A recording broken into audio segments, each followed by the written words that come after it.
মেহতাব, এই যে Xavier premier league, এটা নিয়ে তুমি কি বলবে?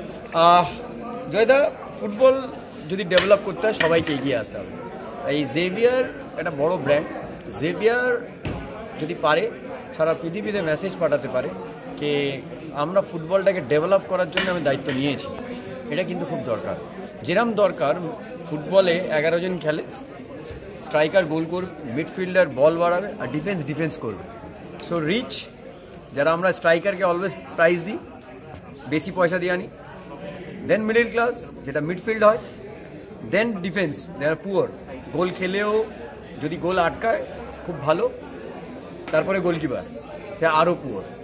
সো এই মিক্স আপ যদি কনসেপ্ট না থাকে ফুটবলে, I don't think football develop হওয়া খুব difficult. Education, football education as well general education, ফুটবলে আসাটা খুব দরকার আছে। একটা ব্যাপার হচ্ছে যে সেন্ট জেভিয়ার্সের একটা সময় দেখতাম কলেজ থেকে অনেক ফুটবলার তৈরি হতো, ইদানিংকালে সেটা দেখি না, আন্তঃবিশ্ববিদ্যালয় ফুটবলও হয় না। এই যে জেভিয়ার্স যে উদ্যোগটা নিয়েছে, এই দৃষ্টিকোণ থেকে এটার গুরুত্ব কতটা বাংলার ফুটবলে? খুব বড় গুরুত্ব। আমি হাসান ভাইকে কোন জানাই, জেভিয়ান যারা ওনাররা আছে, যারা এক্সপিরিয়েন্স, তারাই কিন্তু ওনার, তারা ফুটবল নিয়ে ভেবেছে। এটা কিন্তু খুব বড় জিনিস। এটা কিন্তু ফুটবলে এগিয়ে আসা, ফুটবলকে স্পন্সর করা, ফুটবলের পিছনে খরচা করা, এটা কিন্তু সবার দ্বারা হয় না।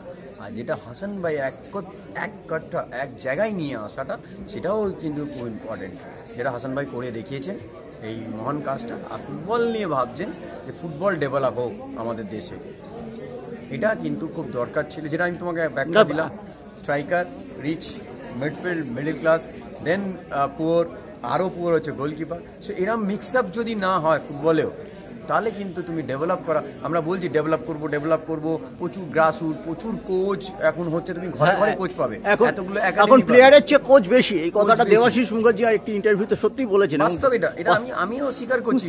প্রচুর academy, where is the talent? Talent কোথায়? আর ট্যালেন্ট থাকলে কিন্তু আমাদের লোকাল ক্লাবে জায়গা পাচ্ছে না। এই লোকাল ক্লাবে জায়গা দেওয়ার জন্য বিশ্বাস করতে হবে। লাস্ট 5 বছর, 10 বছর, 20 বছর আমরা বিলিভ করলাম তো বাইরের ছেলেদের, কিন্তু আমাদের ঘরের ছেলেদের কে বিলিভ করবে? বা আমরা কোথায় যাব? আমরা বাইরে গেলে তো চান্স পাই না। আমাদের চান্স দিতে হবে আমাদের ঘরের ছেলেদের। অভিদার কোচিং ক্যাম্পের সাথে তুমি যুক্ত, আমরা দেখতাম প্রত্যেক বছর তুমি হিটস দাও।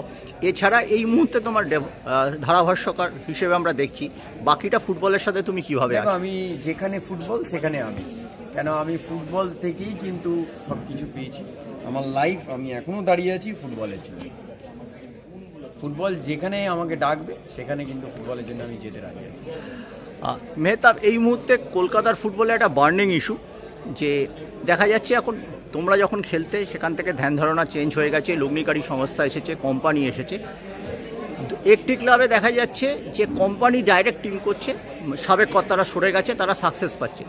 আবার অন্য দুটো ক্লাব তারা কিন্তু তাদের সেই সেন্টিমেন্টটা, যেরকম মোহনবাগান সেন্টিমেন্টটাকে বিসর্জন দিয়েছে, তারা সেন্টিমেন্টটাকে বিসর্জন দিতে চাইছে না, তারা কোম্পানির সাথেও টিম করতে চাইছে, কিন্তু তাদের সাকসেস সেইভাবে আসছে না। এই কি হওয়া উচিত? ক্লাবের ভিতরের ব্যাপার। আমার মনে হয় এই প্রশ্নের উত্তরটা আমি না দেওয়াটাই আমার ভালো।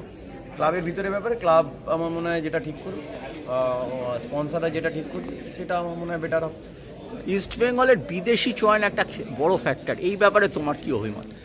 দেখো, একটু আগেও তুমি বলছিলে কোচ ঠিক করছে, এবার কোচ আমার আশা করি বেটার ফরেনার আনবে। কোন ফরেনারকে রাখা উচিত এটা আমি বলতে পারবো না, এটা কোচ বলতে পারবে কোন ফরেনারকে আনা উচিত। যদি আমায় কোনোদিন ব্যক্তিগত যদি জিজ্ঞেস করে, তখন আমি সাজেস্ট করবো। তুমি যদি পজিশন ওয়াইজ বলি, আমি বললাম ক্লাব যদি জিজ্ঞেস করে কোনো সময়, আমি ওপেন ফোরামে বলবো না, ক্লাব যদি আমাকে বলে যে তুমি কোন ফরেনারকে সাজেস্ট করতে পারো বা কোন ফরেনারকে রাখতে চাও, তখন আমি ক্লাবকে বলবো বা কোচকে বলবো, যেদিনকে যদি আসে। তো তুমি কি এই কথা মানে তুমি আশা করছো আসবে, বা এরকম আশা টেকনিক্যাল?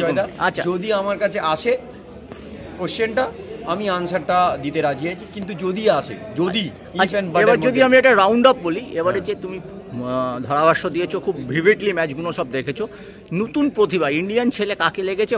ফরেন প্লেয়ার প্রচুর প্রতিভা আছে। আমি ফরেন প্লেয়ারদের নিয়ে অতটা ডিসকাস করবো না, আমি ইন্ডিয়ান প্লেয়ার প্রচুর প্রতিভা আছে। দু একজনের নাম যদি বলো, তারা উৎসাহিত হবে। দেখো, তোমার নর্থ ইস্টে আছে জিতিন এমএস আছে, তোমার আমাদের চেন্নাই এফসির আছে, আমাদের নামটা কি, চেন্নাইয়ের এফসির কিছু জুনিয়র প্লেয়ার, পজিশনটা যদি বল। লেফট উইং এ খেলে, নামটা আমি ঠিক, এফসি গোয়ার ব্রাইসন আছে, প্রচুর, মানে বলছে প্রত্যেকটা টিমে মোহনবাগানে কার খেলা এই যে জুনিয়র ছেলেগুলো যে দেখলে, বা ছেলে যদি তুমি বলো, রাজবংশী আছে, দীপেন্দু আছে, আপকামিং যারা আমাদের ইন্ডিয়ান ফিল্ম। রাজবংশী তোমার একদম তোমার ইয়ের খেলা, খুব তোমার পজিশনে খুব ভালো ফুটবল খেলে, খুব ভালো কনসেপ্ট, খুব ভালো ডিফেন্সিভ মিডফিল্ডার, যে আইডিয়াই খেলে, যেরম ভাবে খেলতে হয় একদম পারফেক্ট জায়গায় দাঁড়িয়ে খেলে, কিন্তু ওকে চান্স দিতে হবে ম্যাচে। আর দীপেন্দু বিশ্বাস জুনিয়র, দীপেন্দু ডিফেন্সে খুব, যেই ম্যাচে খেলেছে সেই ম্যাচে ভরসা জুগিয়েছে। তো এই কনফিডেন্সটা যদি দেয় কোচেসরা আমাদের, মানে আমাদের দেশের ছেলেদের, মানে আমাদের বাংলার ছেলেদের, তাহলে আমার মনে হয় বাংলার ছেলেরা সাকসেস পাবে। পিবি বিষ্ণুর কথা বলতে হবে। হ্যাঁ, বিষ্ণু খুব ভালো খেলেছে, খুব ভালো ফুটবল খেলেছে।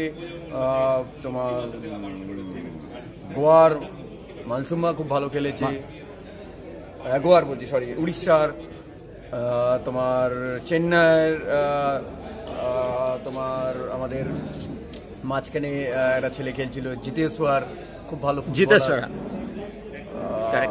প্রচুর, প্রত্যেকটা টিমে কিছু না কিছু এক্সট্রাঅর্ডিনারি ট্যালেন্ট আছে। এবার এই যাদের ফুটবলটা এতদিন হয়ে গেছে, তুমি দেশের ফুটবল নিয়ে যদি বিচার করতে চাও তাহলে খুব ডিফিকাল্ট ডেভেলপ করা, কিন্তু তোমাকে ওই যে বললাম বারবার করে, প্রচুর কোচ, প্রচুরে, কিন্তু মডেল এখন অবধি আমরা তৈরি করতে